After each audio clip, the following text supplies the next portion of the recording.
कल किसी ने प्रश्न किया था कि मुझे धन चाहिए तो कैसे मुझे धन प्राप्त हो, क्योंकि मेरी पहली इच्छा है कि मुझे धन चाहिए। किसी ने प्रश्न, देखो ये सब बुरी बातें नहीं है, मेरी चाह है, मुझे आवश्यकता है, तो या तो आप चाह पूरी करो, आवश्यकता हटाओ। देखो इसमें हम ठाकुर जी की तरफ ही मतलब मांग की बात करेंगे। जैसे हमें चाह है, किसी ने पर हमें बुरा नहीं लगा, हमने तत्काल उत्तर उसका कि आप राधा राधा रटे, राधा नाम रूपी धन संचय करें और आप जो चाहेंगे प्राप्त हो जाएगा पक्का। यदि आपको धन चाहिए और आपकी समस्या धन से ही समाधान होगी ऐसा आपने मान रखा है, तो आप राधा राधा रटो, जितना चाहोगे उतना धन मिल जाएगा, जितना चाहोगे पक्का समझ लीजिए। आप किसी भी समस्या में फंसे हैं, अगर उस समस्या का समाधान चाहते हैं, हमारी श्री लाडली जी का नाम जप करें, अगर समस्या का समाधान न हो जाए तो हमें बताना, पक्का समझ लीजिए। कितनी ऐसी समस्याएं जीवन में आई हैं जो हमने देखा है श्री राधा नाम का प्रताप, कि लाडली जी ने ऐसे ही लगा कि अगर इस मिनट में काम ना होता तो बहुत बड़ा गड़बड़ हो जाता। लाडली जी तत्काल, सच्ची मानिए हम बहुत बड़े पावर से जुड़ गए हैं, अलवेली सरकार से जुड़ गए हैं। हमारे अंदर जो भी कामनाएं हो, औरों से मत कहना, छुपा के मत रखना, दबा के मत रखना, सब लाडली जी के सामने पेश कर देना।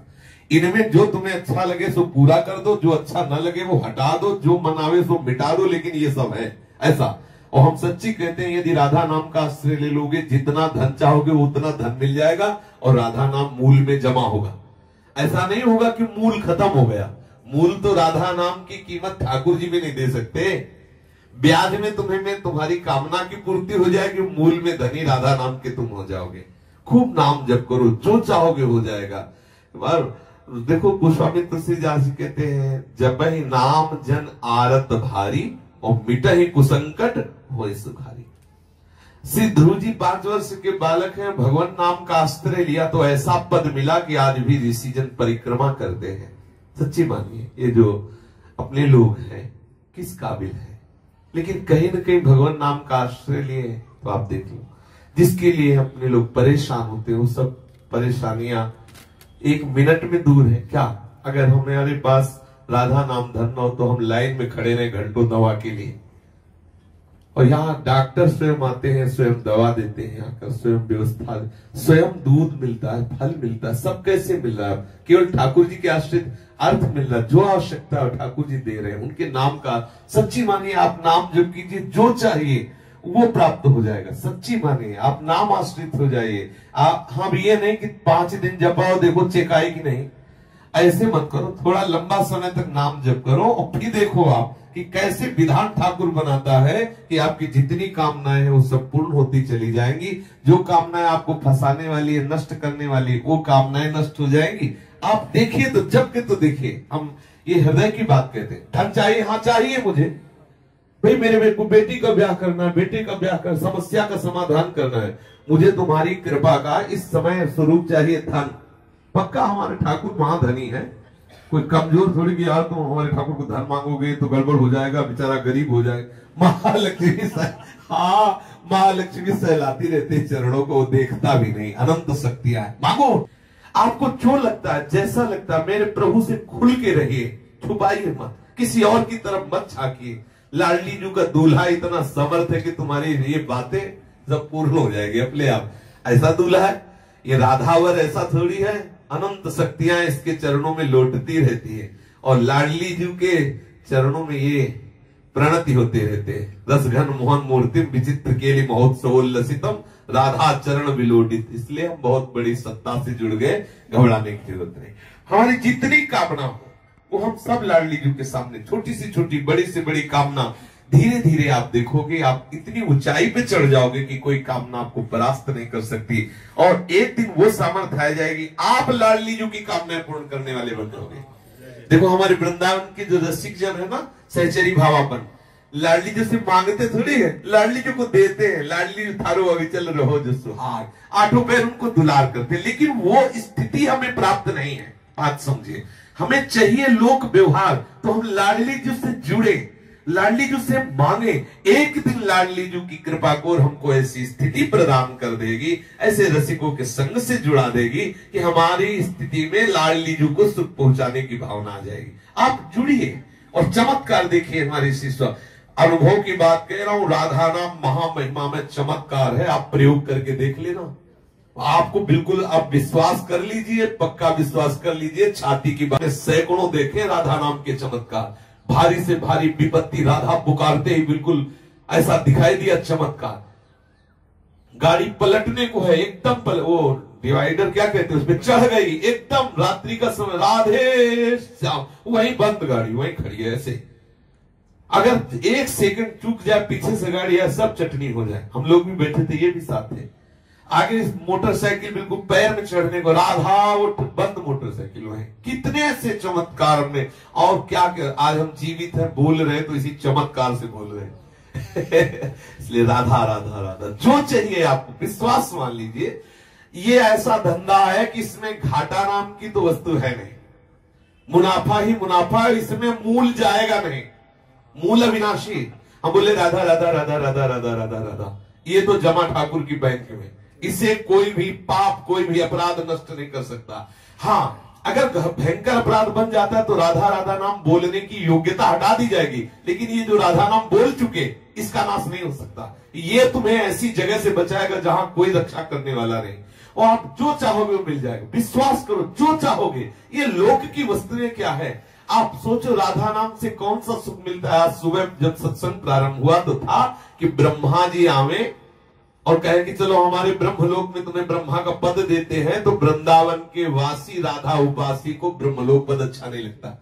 बैकुंठनाथ नारायण आवे और कहे चलो हम अपना पार्षद रूप तुम्हें देते, बैकुंठ में आनंद ले चल के, तो वृंदावन वासी कहता है कि मुझे वृंदावन की नाली का कीड़ा बनना स्वीकार, लेकिन बैकुंठ में नारायण रूप होकर के नहीं, बैकुंठ में ब्रह्मलोक में परमेष्टि पद ब्रह्म रूप होकर के नहीं। आप जरा विचार करिए, ठाकुर के धाम में नाम में कितनी बड़ी सामर्थ्य। ठाकुरायन तो ठाकुर को अधीन किए हुए, ठाकुर के ठाकुर हमारी लाडली जी महाराज है। इसलिए ठसक में रहो, सबकी कामनाओं को पूर्ण करने वाले लालजू की जहां कामनाएं पूर्ण होती, वो दरबार हमारी लाडली जी का है। मांगत लाल लाडिलो नागर, प्रगट भई दिन दिन की चोरी, दान दैरी नवल की हत्यर्पितम मधुपते स्मरतापमुग्रम, निर्वापेति परम शीतल माश्रयामि।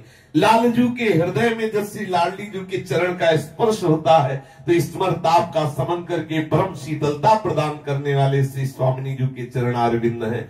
हमारे दैहिक दैविक भौतिक तापों से बहुत काल से हृदय जल रहा है, तो हम क्यों न शीतलता प्राप्त करने के लिए लाडली जू के चरणों का आश्रय।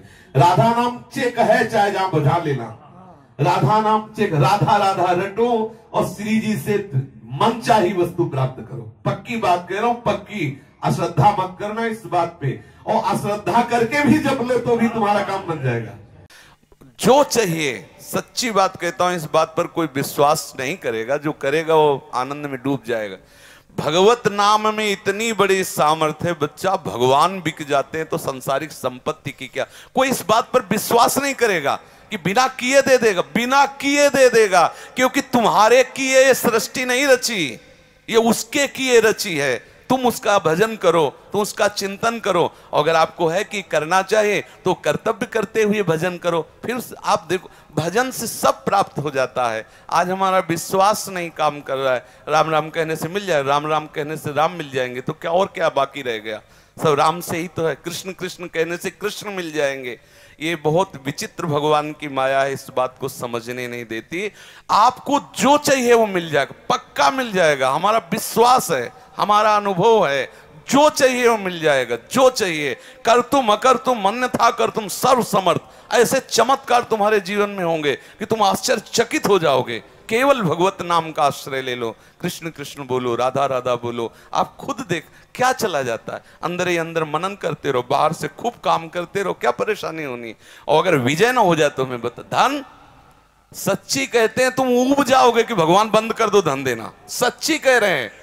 अब 10 दिन जपो, इसके बाद देखो कि बैंक में बैलेंस आया कि नहीं आया हमारे नाम का, तो वो फिर कहोगे वो 10 दिन हो गए जपते हुए, अभी उतना तो नहीं आया कि हमारे पास कि हम ऊब जाए। थोड़ा धैर्य पूर्वक जपो, वो तुम्हारे पापों का अशुभों का नाश करेगा, और जहां सुकृत उदय हुए फिर आनंद ही आनंद रहे। जिसके भगवान, जिसके राम धनी वाके कौन कमी, जिसके प्रभु स्वामी, उसको क्या कमी हो सकती है। आज हमारी बुद्धि मलिन हो गई, इसलिए हम भगवान की तरफ अगर थोड़ा चलते भी हैं तो वैसे ही चलते हैं कि हमारा काम बन जाना चाहिए। हमारी मान्यता में भले हमारा काम न बने, लेकिन उनकी मान्यता में यदि काम बन रहा है तो हमारा मंगल है। थोड़ी देर के लिए हमें लग सकता है ये हो जाना आवश्यक था, लेकिन वो हो गया और हमारा नाश हो गया तो हमारा मंगल थोड़ी हुआ। प्रभु इसीलिए उसे नहीं होने दे रहे कि तुम्हारा नाश ना हो जाए। वो जानते हैं, वो सर्वज्ञ हैं, वो वही करेंगे जिससे हमारा मंगल होगा। मंगल भवन है, अमंगल हो नहीं सकता है, विश्वास कर लो। और बिना भजन किए सुख नहीं मिल सकता। तब लग कुशल न जीव को, सपने मन विश्राम। स्वप्न में भी शांति नहीं। बच्चा जो बहुत धनी है ना और भगवान से विमुख है तो बेचारे हैं, बेचारे। कब उनके प्राण निकल जाए। उन पूर्व सुकृत तो नष्ट कर रहे हैं भोगों के द्वारा, आगे खाली कुछ नहीं है, दुर्गति पक्की है। आज आप भले गरीब हो, आज आपके पास सब संपत्ति नहीं, लेकिन आप भगवान के आश्रित हो तो आपके पास वो संपत्ति आ रही है जो कभी नष्ट नहीं होने वाली, सदा आपका मंगल करने वाली। थोड़ा धैर्य पूर्वक रहो। भक्त भले तुम्हें गरीब दिखाई दे, लेकिन उसके जैसा आनंद किसी को नहीं हो। थोड़े दिन की बात है। हमारे अशुभ जब तक है तब तक हमें परेशानी, जहां अशुभ नष्ट हुए तो शास्त्र और संत जन इस बात के साक्षी हैं कि भगवान मंगल भवन है, मंगल ही मंगल होगा, अमंगल हो नहीं सकता। हम भरपूर प्रयास करें फिर असफल रहें तो उसे प्रारब्ध पर छोड़ के हम संतोष कर लेते हैं। ये हमारा प्रारब्ध है, हमने तो प्रयास पूरा किया, धन नहीं मिला, पूर्व का कोई ऐसा कर्म है जो हमें नहीं मिला, लेकिन तब संतोष करें। पुरुषार्थ के लिए कभी प्रारब्ध की ओट लेकर के कायरता ना करें। खूब पढ़ाई पढ़ो, खूब प्रयास करो, धन प्राप्ति आदि के जो भी व्यापार आदि, माता पिता गुरुजनों की सेवा के लिए नाम जप करते हुए, सतधर्म से चलते हुए, परिणाम में अगर आपको धन नहीं मिलता है तो उसमें अश्रद्धा या नास्तिकता नहीं लानी। फिर विचार करना है कि प्रभु का विधान ऐसा ही था, मेरे भाग्य में था, मैंने प्रयास तो किया लेकिन प्राप्त नहीं हुआ, तो उसमें फिर संतोष धारण करना होगा। समझ रहे ना? क्योंकि हमारा प्रयास अगर नहीं हुआ और केवल प्रारब्ध को लेकर बैठ गए, इसे कायरता कहते हैं। ये कायरता रूपी दोष नहीं आना चाहिए। और फल की पूर्ण आकांक्षा हमारा मनुष्य शरीर इसलिए करते हैं, पर हम ऐसा ही हो ऐसा हठ नहीं करते। भगवान ने कहा कर्मण्य वाधिका रस्ते मां फलेषु कदाचन। पर जीव का स्वभाव है कि वो बिना फल की आकांक्षा के कर्म करना नहीं चाहता, इसलिए वो बंधा हुआ है। पर यहीं से प्रारंभ करे साधना। हम कर्म करें, हमें फल की आकांक्षा है कि धन मिले। यदि वो नहीं मिलता फिर विचार करना चाहिए कि कोई प्रारब्ध है, कोई भगवान का ऐसा विधान है जो मेरे को क्रिया करने पर भी उसका लाभ नहीं मिल रहा है, जैसी प्रभु की इच्छा। निराश ना हो, हताश ना हो, पुनः प्रयास करें। वस्तुतः वो विजय को ही प्राप्त होगा पुरुषार्थी। क्या विजय को प्राप्त होगा? कई बार प्रयास करने के बाद जब असफल रहेगा तो उसे वैराग्य हो जाएगा, फिर उसे भगवान से सच्चा अनुराग होगा, फिर वो सच्चा धनी बन जाएगा। समझ रहे ना? उसको प्रारब्ध नष्ट नहीं कर सकता जो पुरुषार्थी है। शास्त्रों में आता है उत्साह संपन्न मदीर्घ सूत्रम क्रिया विधिज्ञम विष्णे सुशक्तम सूरम कृतज्ञम दृढ़ सौहृदंच लक्ष्मी स्वयं याति निवास हेतु। जो उत्साह से संपन्न रहता है, हर समय कभी परास्त नहीं होता। करूंगा 50 बार मुझे मुनाफा नहीं हो फिर भी करूंगा। उत्साह संपन्न मदीर्घ सूत्रम, अरे कल कर लेंगे, दीर्घ सूत्री नहीं, आज अभी इसी क्षण से मैं लगता हूं, अधिक से अधिक मेहनत करूंगा। उत्साह संपन्न मदीर्घ क्रिया विधिज्ञम, क्रिया का विधान जानने वाला हो। मूर्खतापूर्ण क्रिया नहीं, क्रिया का विधि कैसे, किस व्यापार से कौन सा लाभ होता है, उस व्यापार का पूर्ण मर्मज्ञ होना चाहिए, उस क्रिया का पूर्ण मर्मज्ञ होना चाहिए। विष्णे सुशक्तम, जिस व्यापार या नौकरी में लगे उसे खूब मतलब पूर्णतया, जो पद मिले जो कार्य मिले पूर्णतया निभाने की चेष्टा करे। उसमें कायरता, उसमें प्रमाद, उसमें ये कि भाई 8 घंटे काम किसी तरह 8 घंटे निपाटना, ऐसा नहीं। कोई देखे या ना देखे, मेरा प्रभु देख रहा है। व्यसने सुशक्तम, अपने व्यापार में अपनी नौकरी में पूर्णासक्त चित्त होकर के सम्यक रूप से करे। सूरम, बलवान होना चाहिए। कृतज्ञम, दूसरा यदि कोई तुम्हारे प्रति हित का बर्ताव किया है तो उसके प्रति कृतज्ञता होनी चाहिए कि आपने बड़ी हमारे प्रति सहयोग की वृत्ति की, कभी हमें भी सेवा का अवसर मिले। सूरम कृतज्ञम दृढ़ सौहृदंच, हृदय में दृढ़ता होनी चाहिए, कुछ भी बिगड़ जाए मैं ऐसा करके रहूंगा, मर चाहे जाऊं, दृढ़ता और सौहृदय, सबसे प्यार का बर्ताव। बोले ऐसे पुरुष के आगे प्रारब्ध परास्त हो जाता है और लक्ष्मी स्वयं याति निवास है, तो स्वयं लक्ष्मी चल के उसके घर में आने लगती है। इसलिए परास्त होने की तो जरूरत नहीं है। अगर कहीं परिणाम हमें कई बार निष्फलता लगती तो हमें फिर भी निराश होने की जरूरत नहीं, हम उत्साह संपन्न होकर लगते रहे। जैसे आप पढ़ाई पढ़ रहे हो, मान लो फेल हो गए, तो कुछ बच्चे ऐसे हैं जो अल्पज्ञता के कारण वो विचार करते अब तो फेल हो गए। माता पिता भी ऐसे अल्पज्ञ हैं कि उनको मानसिक टॉर्चर करने लगते, इतना पैसा लगाया तुम फेल हो गए, तो वो बच्चे आत्महत्या करने के लिए उतारू हो जाते हैं। कभी भी ऐसा किसी को भी नहीं करना चाहिए। अगर अपना बच्चा फेल हो रहा है तो उसे प्रोत्साहन देना चाहिए, कोई बात नहीं, इस बार फेल हो गए तो आगे जरूर पास हो गए। वो बातें छुड़वाओ उसकी, जिससे उसकी पढ़ाई में विरति हो रही, पढ़ाई में वो चित्त नहीं दे पा रहा, वो दोष छुड़वाओ, उसको पढ़ने का प्रयास करवाओ। अगर वो फिर भी फेल हो जाता है तो फिर भी प्यार करो। ऐसा करने से हमारा उत्साह बढ़ता है।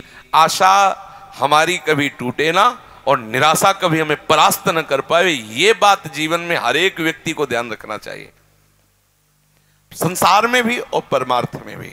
हम जिस मार्ग में चल रहे हैं भगवान हमें सहयोग देंगे, हम पूर्णतया उसमें प्रयासरत रहें और इसमें निष्फलता भी सफलता होगी। प्रयासवान पुरुष कभी भी परास्त नहीं होता, उसका फल होता है। जैसे आप बहुत बार इस सब करके हार गए तो आपको वैराग्य हो जाएगा और पूर्ण आश्रय भगवान से हो जाएगा, क्योंकि आप सच्चे हो ना, तब आपको लगेगा कि प्रभु क्या आपकी कृपा में कोई कमी है?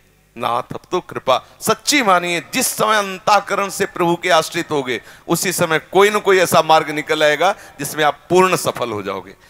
प्रयासरत पुरुषार्थ करने वाला पूर्ण निष्फल कभी हो ही नहीं सकता। प्रारब्ध नाना प्रकार की बाधाएं उसको परास्त करेंगे माना, लेकिन वो विजय को प्राप्त होगा, क्योंकि पुरुषार्थी है, वो उत्साह से संपन्न है, वो क्रिया की विधि को जानने वाला है, दृढ़ता पूर्वक क्रिया करने वाला, इसलिए परिणाम उसका मंगलमय होगा। समझ गए? पढ़ाई में भी और व्यापार में भी। लोक में धन की आकांक्षा होती है, आकांक्षा करना कोई पाप नहीं है, क्योंकि इस व्यवहार मार्ग में धन की आवश्यकता होती है, पद की आवश्यकता होती है, जिससे परिवार का पोषण, समाज की व्यवस्था चलती है, तो कोई दोष नहीं है। कामना करो और उसके अनुसार कर्म करो, परिणाम ना मिले तो भगवान के ऊपर ऐसा मान के कि कोई मंगल विधान है